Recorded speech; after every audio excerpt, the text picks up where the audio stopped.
All right. Hello, everybody. Zaxter99 right back with, yeah, you probably already noticed, everybody, that this is a completely new series that I intend to start, and I call it HITS. Stands for Helping Indie Titles Succeed.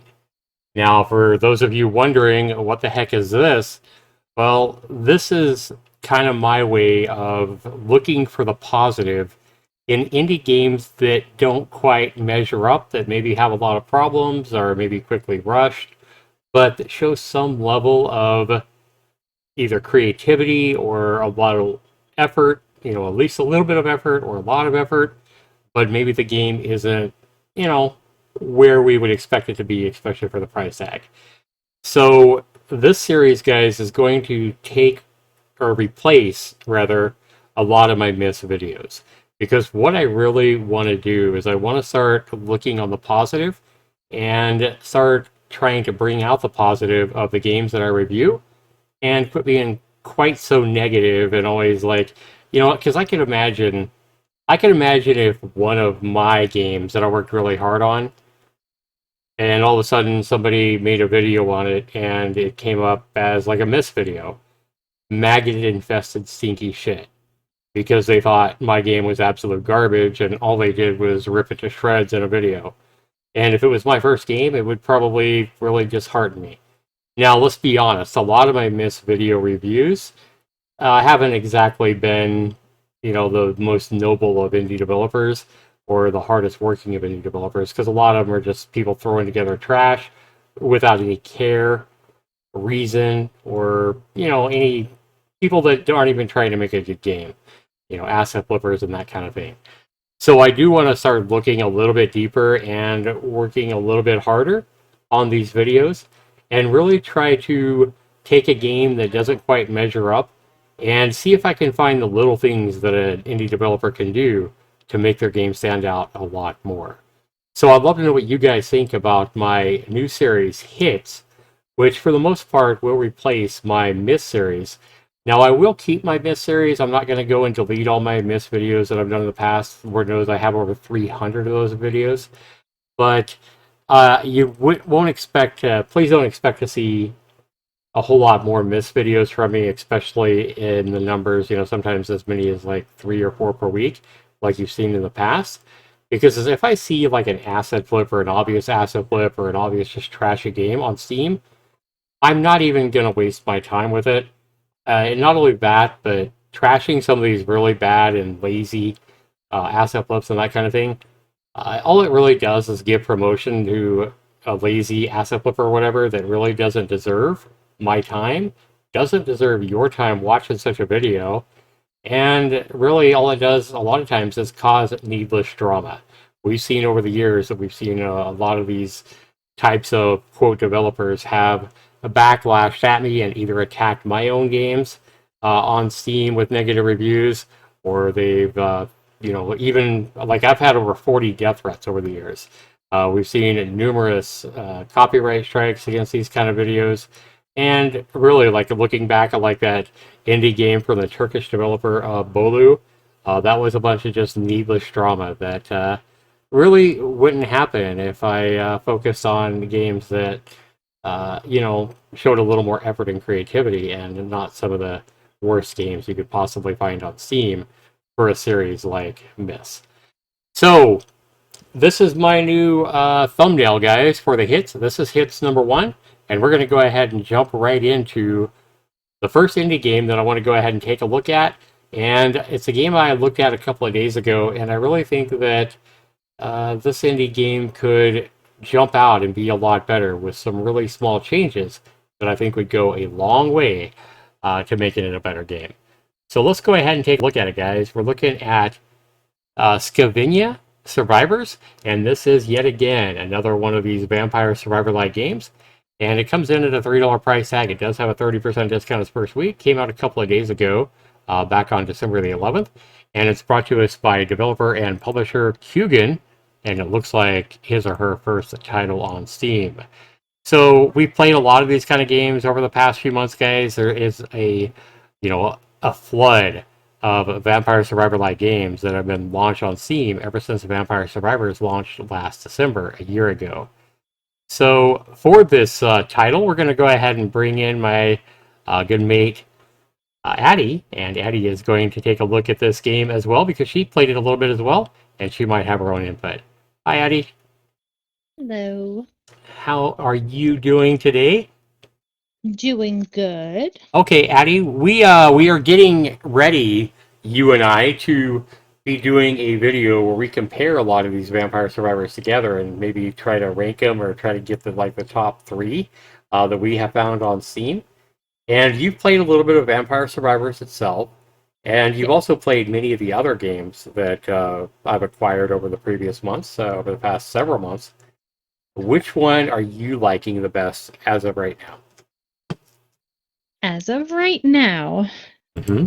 I used to have one called Crimson Dawn, but now it is Army of Ruin Okay. that they keep doing updates on. Okay, so if I look at Crimson Dawn right here, what is it that made you really like Crimson Dawn? For me, it was just kind of, it wasn't, even though there's a lot going on, Mm-hmm. it wasn't, um, it caught my eye because it just wasn't so overwhelming. Like it started off really slow. I feel like Vampire Survivors just comes on really fast and everything's very, very fast paced. Mm-hmm. I like the games that kind of start off slow and gradually increases. So Right. then you could kind of get your like feet in the sand, kind of know what you're doing. Mm-hmm. Okay. And then you could kind of, for me, and I know some people like it just right away off the book, just start really strong, hard hitting and coming at you left and right. But Right. I like the art in Crimson Dawn. I remember when I first reviewed this game, I made a video about it, and I told the developer that I hated I think it was like a 5 second music track that was very repetitive, and it drove me absolutely nuts. And I suggested to the developer to replace the music because that was the biggest downfall on it. And with Crimson Dawn, we do have a developer with Purple Lake that did listen to my feedback or read my review and did make a change to the music and made other changes that I suggested as well. And I know in multiple updates over the game since it came out back in October, you can see there's a lot of updates, and this developer has definitely made the game better. So a really cool game. And then you said that your favorite game right now is the Army of Ruin, and with that, we're talking about the developer of Ziggurat and Ziggurat 2 with Milkstone Studios. And this is a game that's just super polished. Uh, and you said you like this one better than Crimson Dawn, right? Is it just the polish that makes you like it better, or do you think the gameplay is better as well? for me at that time, the gameplay was a lot better. I'm a big achievements person. Mm-hmm. I love seeing the different achievements and then the gratification of unlocking something. And then, like, they give you little missions to do. Like, you have to complete this wave. There's waves that they call them. You have to Mm-hmm. complete them in like using, I'm going to say the sword, it's not really a sword, but like laser beam, and then so you have to complete it doing specific things. So that's kind of why I liked Army of Ruin better. Yeah, Army of Ruin is definitely a much more polished game, and to be honest, I think this is a much more accomplished and experienced indie developer with Milkstone Studios, and he's shown, the quality of work he can do with some of his other titles, especially like Ziggurat and Ziggurat 2, which I highly recommend if you like fast action games. Ziggurat 2 is just a super polished action kind of roguelike.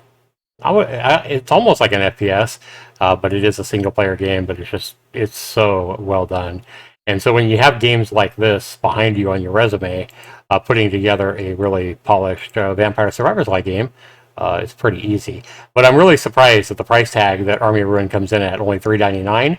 And I honestly feel like this game is worth at least double that price, just because it's so polished and because it's so well done and has so much depth and everything like that. But with that, Addie, we're going to go ahead and get back to the game at hand that we're going to be reviewing today, and that is Scavenia Survivors. It does come in at that $3 price tag, and we're going to go ahead and jump in on this and see if we can't make some suggestions that easy things I think the developer can do that probably won't make it quite as nice as Army of Ruin, but hopefully will make it a much better game, and be well worth the developers' extra effort to put in. All right, so let's go ahead and start Scavenia Survivors and take a closer look at it, and we'll do that, guys, right after this.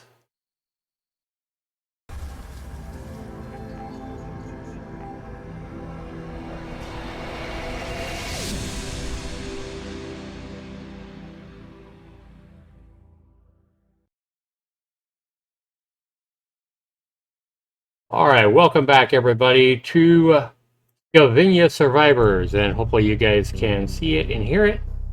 All right, so this is what we get when we launch the game, guys. It is a Unity game, and it tells us to press to start. Once upon a time, there was a castle in the middle of a peaceful kingdom. The kingdom was protected by Tandrid, the king of Scavenia. One day a vortex appeared and evil monsters started coming out from it. Tandrid tried to close the vortex but ended being consumed by it. Fire quickly surrounded the village, and most of the village's warriors were slain by the evil monsters. All but one group. A group of brave and powerful warriors that would only appear when they were really needed. They must fight the monsters to stop the evil from spreading. Okay, so that was kind of abrupt right there. Are you there with me, Addie? Yep. All right. Definitely. So the one thing that we don't have here, guys, is we kind of have that. I like the intro. I mean, that's kind of cool, and you can skip it, but it jumps right in here. And my first feedback to the developer is, instead of just jumping in to pick a hero right after the intro movie, I think we should go to like just a basic screen that says Scavenia Survivors at the top, and then start your adventure where we'll actually pick a hero, and then maybe like start your adventure, and then maybe over here on the left side, maybe we could see like options where we could change the volume, maybe go to window mode if we want to, or that kind of thing. But at least some very basic options would be nice for this game. So here we're asked to pick a hero, and I can't use the arrow keys or the mouse to select anything but Ademio, or whatever it is. So we're going to go ahead and select him, and when we select him, it tells us he has a spiked ball, attack is +1, defense is +1, movement speed is 10% bonus, and he has 400 hit points, and his hit point reg per second is 1. Okay, so we see that we have a total of, it looks like seven different heroes to either unlock or whatever. So another suggestion to the developer here to make this game really stand out would be the ability to hover your cursor over any of these additional characters to see exactly what we need to do to unlock this particular character. Would you agree with that, Addie? Wouldn't that be nice to be able to just hover your cursor and say, hey, you need to, kill this wave, or last 5 minutes in a round, or whatever, to unlock this hero? Just like I was saying with the other game, that's what it does, because then it gives you the missions to do, your goals. Yeah, that would be nice. So we're forced to just kind of go ahead and hit continue here, and then it says pick starting perks.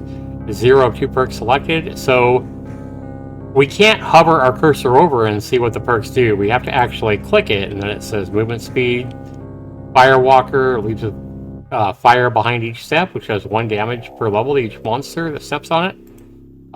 Toughness, we have to unselect one, and then toughness. So a lot better way to do this again would be to just let us hover our cursor over, and then maybe down here when we're hovering our cursor over, put the same information right here. That way we can quickly compare what these perks do, and then select based on that, because right here, this is just kind of cumbersome, having to select one, then unselect it just to see what a different perk does. Just letting us hover our cursor over and quickly see, like right here, what each one does, and then make our choices would make this a whole lot easier, less confusing, and less cumbersome. But we're just going to go ahead and take, let's just take toughness and athletics, that's fine. And we'll go ahead and hit continue here. And yeah, having audio options is definitely a must here. Now, this is one reason I really like this game, guys. Is you see my ball and chain here. this is the one thing that really stands out unique that makes this game really cool, is the fact that I can move in a circle like this, and you see that actually makes that ball and chain start moving. So the physics or the mechanics of the game are really well done, I feel like. So you can see I can start that swinging and start hitting these little blobs. So this is the best thing that I've noticed in the game in the first few minutes. But also the movement is really like responsive and quick, so I like that. You know, you're not restricted to just like up, down, left, and right. Like some of these games, you can move diagonally with WASD, and I do like that. But yeah, you even touch one of these things, you're going to see kind of blood squirt out. And then, of course, just like all these games, you're going to be picking up those experience gems or whatever, which are blue in this particular game. And then the more of those you pick up, the better chance you have of getting an additional attack or, you know, increasing your current defense or attack or whatever. A boost. Okay, so we got a treasure up there. So everything's pretty much passive, except for like moving in a circle to move this ball and chain around. So early on, until we get some more attacks, we're just going to be limited to that spike ball. Let's go ahead and pick this just to throw a knife, just to get an additional weapon. All right, Addie, what are you seeing that that jumps out at you right now? That like jumps out bad or good? Because either way, I do like yeah, it. Yeah, I do like it. It's fun. It's my biggest thing that I like about it is that the screenplay. Again, like I said, it starts off slow, so you're not overwhelmed. You could still move around. True, yeah. You don't start off like, you don't happen to be a god at the game to, you know, you're not overwhelmed. It gives you time to look at the screen and kind of see your settings, like kind of where you want to go. You could analyze where you're wanting to move without, because some of those games that like you have to just move and guess and like hope for the best that you're picking the right area. Right. It gives you time to look at the creatures and see what kind of creatures they have.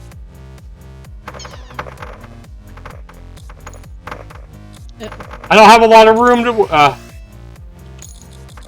took a lot of damage going through there. The one thing I'm noticing real quick is I kind of wish... we can see my health bar right below my character, but I almost feel like having a bigger health bar like at the bottom of the screen or just somewhere where it's a little bit bigger would be nice, so we can see it a little bit easier. Even numbers, like maybe a number on the underneath it too. Yeah. Anything's just so you have better visibility of your health, because your health is kind of important, let's be honest. Yeah, because once all of these things go in, your little health bar blends. Right. When I played it the other day, I wasn't, I mean, I was paying attention, but when you're paying attention to all the creatures coming at you, you don't have time really to look. Right. Where your health bar is at. And so we've regained some health. Now you pick up this magnet here, and this magnet kind of pulls in all the gems towards you, which is really cool. And because I have so many coming in at me right now, another thing too right here, I do like this level up screen where you get to pick an additional, additional perk or whatever. And it shows you what level. I do like how it shows you what level you're currently at on that perk. Now, one thing I would advise, I think I like all the gems kind of falling at the bottom, but one thing I think that could really make this stand out a lot more is that when this level up screen pops up, if you kind of put like a filter like over the game background and made it kind of dark, so like, basically put a almost a charcoal looking, almost black filter behind the level up and behind all these gems, so that the game screen itself was dulled out. And I really think that would make all these gems stand out and shine and be a lot brighter and make it just look a lot better. Just by shading out the game screen when this comes up and then right back to, having it be bright once you pick your perk. So that should be something really easy to do. Making some, some options and some settings for this game, I think would be very easy to do as well. And I think it's expected when you play a game like this to be able to, adjust your volume control and that kind of thing. And not have to, adjust your speakers themselves or your headset. And if you're streaming the game, it's really important to have that volume setting so that people can actually, so your viewers can hear you over the game without the streamer having to go in and change his volume and his Windows settings and everything like that. This makes it a lot nicer for a game to have at least some kind of audio sliders. That skull over there, that's a really cool perk. Okay. Yeah, this game is really a game that does have that addictive quality that makes you want to play it again and again. It's quite a bit of fun, and to be honest with you, it's probably a lot more fun than it looks. I really like it, and the more I play it, the more I'm liking it. But if you take some of these, we just picked up some chicken. That was pretty cool. Yeah, that's your health. Yeah. Now, one other thing too is that in a lot of these different screens, now every time you play this game, it looks like you seem to go to a random level. But if we look at the background of that level, if I was a developer, I would recommend kind of going for something not quite so fancy as a background, because what it's doing is if you look at the colors of the background, the brown background specifically, against the color of the mobs, everything kind of clashes and kind of gets muddled out. It all kind of looks the same, if you would. And I think if the developer went with more of just like a dark gray, much darker than the sprites of the enemies, then I just think everything in the game would stand out a lot better, and the game would look a hell of a lot cooler. And that is such an easy change to change some of these backgrounds. If nothing else, just make them a lot darker, so that way all your enemies and all the characters on the screen stand out a lot more from the background. Right now, they just look too much like the background. Would you agree with that, Addie? Yeah, because you can't, I mean, I get the purpose of it. It's, he's trying to make it go with the theme, right, the background, but you're not seeing. Right, I mean, if it was just a little bit lighter, the dark color was just a little bit lighter, just in my opinion. Right. Well, I mean, also look at it like this. I think one way to kind of look at it is like, if I'm wearing let's say that I'm going to go get my photo taken, and I'm wearing a dark blue, I died. But if I'm going to get, okay, so here we go, guys, picking a hero again. We've kind of showed you the game, and you have different characters that you can earn, but it doesn't really show you how you earn those characters. I know Addie was playing earlier, and she was just kind of randomly unlocking characters, and she didn't really know how she did it. So that would definitely be something I would recommend to the developer, to show you how you earn these different characters would be really cool. And then also the escape key does nothing in this game. And then if we look at this, this background here, it's the same kind of thing. Well, I like the design of the cracks and everything like that. The background is so bright and the characters are so bright. Just imagine how much better these things would look if this if the background tile here was a lot darker gray. It would make these ghosts or whatever they are just stand out a whole lot more, and I just think it would be a lot more visually appealing. But we're going to go ahead and quit this game, everybody, and I want to go ahead and go back to our the Steam screen here for the store page, and this game just came out a couple of days ago. I think it's a lot of fun to play. I think that the escape key, for one, definitely needs to do something, whether you hit it, right when the game is starting, or whether you hit it in the, while you're playing the game, or at any point. Right now, the escape key does nothing. So I think it's very important that to tie the escape key and at least bring up an option. Hey, do you want to quit the game? Do you want to go back to the main menu? Do you want to restart the game? So a lot of players will hit the escape key, maybe even pause. Like right now, you can't even hit the escape key to pause. What if the phone rings, and you want to pause the game? So that's very important in making the escape key actually pause the game and bring up a menu. Hey, restart, go back to the main menu, quit the game, those kind of options, or just resume. Like 4 options. Resume. You probably need 4 options if you hit the escape key. Resume. Start over, like restart the game. B, go back to the main menu. And then the last one could be quit the game. But right now the escape key does nothing, and that's such an easy thing to add for the developer. I'm kind of awestruck that he didn't even put the escape key to be able to do anything in the game. The lack of options and the lack of sound sliders also really hurts this game, and is one big reason why I only gave this game an original score of a 6 out of 10. And then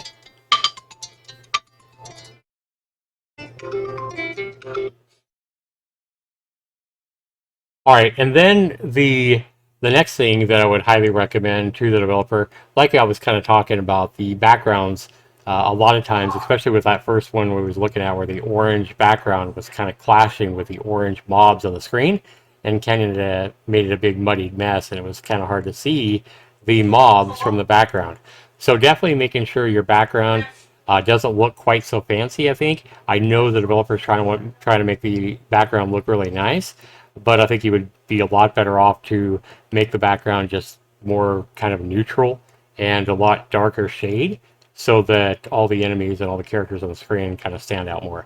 So these are all really easy things that I would recommend to the developer to change.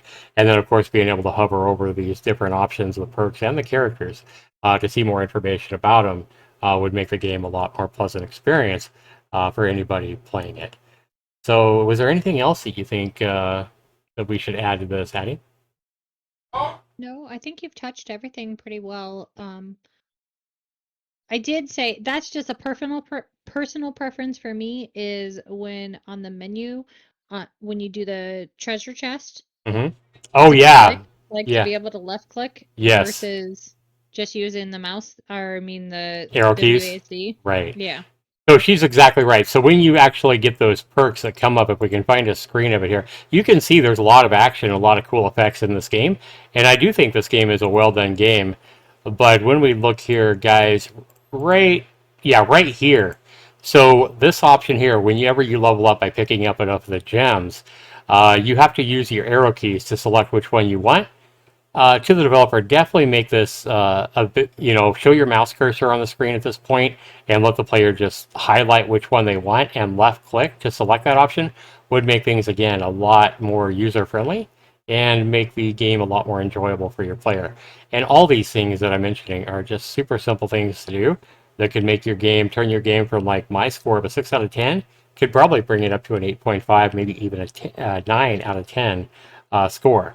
Like I say, I don't think these changes are going to make it, stand out as much as Army of Ruin, but they could definitely have a big impact on your game and make the game, a lot more pleasant experience and a lot more fun to play, and with that, a lot more addicting, and probably help you get more sales and more thumbs up reviews. So thanks for that, Addie. Is there anything else you can think of?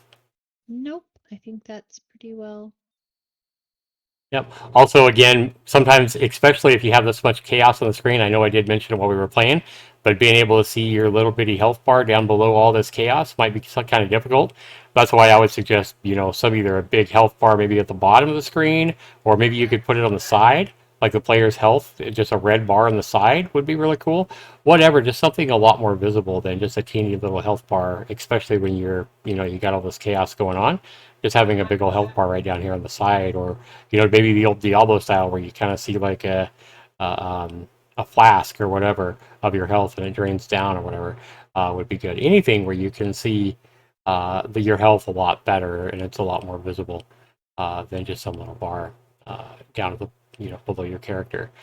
So I think these simple little things could make this game stand out a lot more. And I think that we like this game, but I think this game would be something that we would both enjoy playing a lot more with these little changes that I believe can go a long way. So this game is available for under $3, guys. You guys can go grab it on Steam. I'll have the link in the description. And be sure you let us know if this video has inspired you to go check out Scavenia Survivors. And if you do own this game or you do buy it, let us know what you think of it as well. So if you are the developer of this game, hopefully this video has inspired you to keep working hard and to make this game all it can be, especially with the simple little changes that we brought to you today in this video. So thanks so much for watching, everybody. This has been Zach, and we'll see you in the next video. Take care, everybody.